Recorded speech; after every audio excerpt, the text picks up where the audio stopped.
और गुड दोस्तों, तो आज मैं आपको बताने वाला हूँ कि आज का जो ये मार्केट क्रैश हुआ है ये क्यों हुआ है। आपने देखा कि आज अचानक से मार्केट बहुत ही ज्यादा क्रैश होने लगा, जबकि हम लोग ने तो देखा था कि सारी न्यूज़ें सही थी, कुछ खराब न्यूज भी नहीं था। ईरान यूएस का डील हो गया था। जेडी वेंस ने पूरा रिपोर्ट करके आया था, मीटिंग करके आया था ईरान के साथ जेडी वेंस ने। फिर ऐसा क्या हो गया जो ये कारण से इतना ज्यादा मार्केट क्रैश हो गया? कुछ तो खास रीजन होना चाहिए, क्योंकि मार्केट आज दोस्तों बहुत ज्यादा क्रैश है। तो आज हम इस बारे में बात करेंगे। मैं तो पहले वही वीडियो डालने वाला था कि जेडी वेंस ने ईरान के साथ क्या मीटिंग किया और कितना मार्केट ऊपर जा सकता है, लेकिन आज हमें उल्टा वीडियो बनाना पड़ रहा है। पहले अब मुझे ये वीडियो अपलोड करना पड़ेगा कि साला मार्केट क्रैश क्यों कर गया। तो आज मैं इसका सबसे हिडन कारण बताऊंगा, कि जिसका मतलब इंटरनेट पे बहुत कम लोगों ही बात कर रहे हैं। मैं ये नहीं कह रहा हूँ कि मैं ही सिर्फ कर रहा हूँ, लेकिन बहुत कम लोग कर रहे हैं इंटरनेट पे इस चीज के बारे में। आज जो मार्केट क्रैश हुआ गाइस, ये तो सबसे पहला बात है कि आज एशियन मार्केट क्रैश हुआ। इसलिए क्रैश हुआ, मैं आपको बताता हूँ कैसे। आज हमारा निफ्टी कितना परसेंट डाउन है? 11-20 के समथिंग में हमारा निफ्टी नॉर्मल चल रहा था। 11-20 के बाद हमारा निफ्टी लगभग 1% डाउन हो गया, और लास्ट ट्रेडिंग सीजन तक मार्केट क्रैश किया। आप लास्ट कैंडल भी देखिएगा तो रेड कैंडल है ऐसा। बीटीसी आज हमारा 3.5% क्रैश किया। बीटीसी 3.5% क्रैश किया। हैंगसेंग जो चाइना का मार्केट है वो साला कर गया 1.8%। जापान का मार्केट 5% क्रैश किया, और जो कोस्पी एशियन मार्केट का है वो एशियन मार्केट साला 10% क्रैश कर गया कोस्पी पूरा। आप सोचिए, सैमसंग सबसे बड़ा कंपनी एक टेक में आता है सैमसंग, वो साला 12% क्रैश कर गया। अपर लोअर सर्किट लग गया। आपको मैं बता दूं कि कॉस्पी में 20 मिनट के लिए ट्रेडिंग सीजन रोकना पड़ा, क्योंकि अब लोअर सर्किट लग गया। इतना ज्यादा आज बुरा हाल था। तो ये बुरा हाल था क्यों दोस्तों? आप सबसे पहले ये देखिए, तो बुरा हाल होने का कोई तो कारण होना चाहिए नहीं, क्योंकि अभी तो मार्केट को ऊपर जाना चाहिए था। न्यूज भी नॉर्मल है, वोड का भी कुछ खास रिस्क नहीं है, क्रूड ऑयल भी गिर रहा है। सबसे बड़ा बात यह है कि अगर क्रूड ऑयल बढ़ता तो हम लोग मान सकते थे कि चलो भैया मार्केट एक और करेक्ट की ओर बढ़ रहा है, लेकिन ऐसा तो नहीं हुआ। मार्केट हमें बुलिश होना चाहिए था, या बियरिश हो गया, और अच्छा खासा बियरिश हुआ। तो इस बारे में आज हम बात करने वाले हैं। इसके मैं आपको 3 कारण बताता हूँ आज मार्केट गिरने का। तो सबसे पहला कारण तो मैंने आपको बता ही दिया कि आज एशियन मार्केट क्रैश किया है। लेकिन एशियन मार्केट क्रैश क्यों किया है? एशियन मार्केट क्रैश किया है गाइस एआई बबल के कारण। ये जो एआई बबल इतने दिनों से फुलाया जा रहा था, एआई एआई एआई, इतना ज्यादा पैसा लग रहा था, ये पैसा लग कहाँ रहा था? एआई के लिए। और एआई में अब इतना ज्यादा पैसा लग गया कि अब आदमी लोग को समझ नहीं आ रहा है क्या करे। प्रॉफिट का कुछ पता नहीं है, बस एआई में पैसा लगा ही जा रहा है, लगा ही जा रहा है, लगा ही जा रहा है साला। प्रॉफिट का नाम ही नहीं है एआई में। अभी आप लोग बताइए ना, कौन सा कंपनी एआई से प्रॉफिट कमा रहा है? बस कह रहा है कि रेवेन्यू कर रहे, इतना पैसा डाल रहे डाल रहे डाल रहे डाल रहे, नेचर को भी हानि पहुंचा रहे, लेकिन कमा कोई नहीं रहा अभी एआई से। तो ये हुआ एक कारण।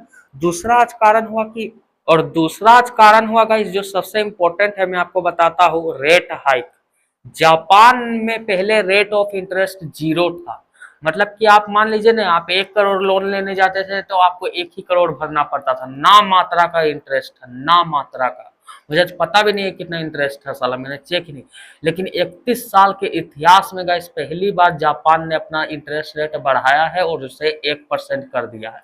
अब 1% जैसे ही रेट ऑफ इंटरेस्ट हुआ, 1% रेट ऑफ इंटरेस्ट होने के साथ ही हुआ का जो एफडी है उसमें भी ब्याज ज्यादा मिलने लगा। अब जो भी लोग कॉस्पी तो जो था वो 10% क्रेश किया आप लोग कह रहे हैं, लेकिन आपने इससे पहले चेक किया कि कॉस्पी बढ़ा कितना है? आप चेक कीजिए, कॉस्पी 100% नहीं, लगभग 170-80% का रिटर्न दे चुका है अभी तक। अब भैया जब इतना रिटर्न दे चुका है तो कहीं तो निकलेगा ना भैया, कभी तो निकलेगा ना। लोग कभी तो प्रॉफिट बुकिंग करेंगे कि नहीं? कभी पैसा निकालिएगा कि नहीं, कि हमेशा डालते रहिएगा यार? तो वही कभी तो निकलेगा ना। आज आप एक स्टॉक बाय करते हैं, क्यों बाय करते हैं? कल साला जब प्रॉफिट होगा तो उसे बेच के निकल जाऊंगा।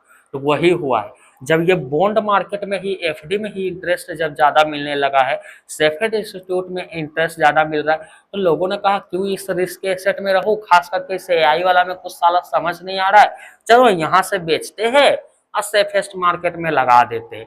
आपको पता होगा इंडिया के गवर्नमेंट ने भी बॉन्ड मार्केट को कर दिया है एकदम फुल्ली ओपन।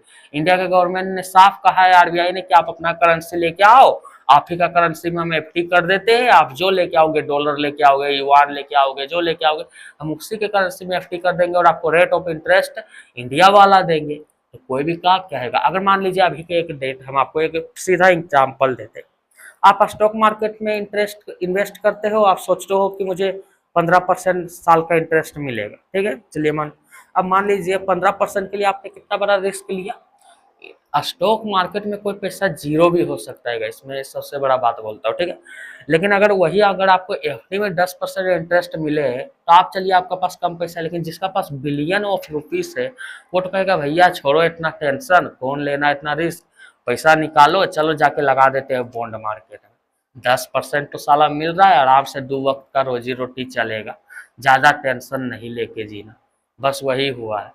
ये जो इतना मार्केट बढ़ चुका था ना, अचानक से जापान ने रेट हाइक किया तो सब लोगों ने पैसा एकदम खच खच निकालने लगा।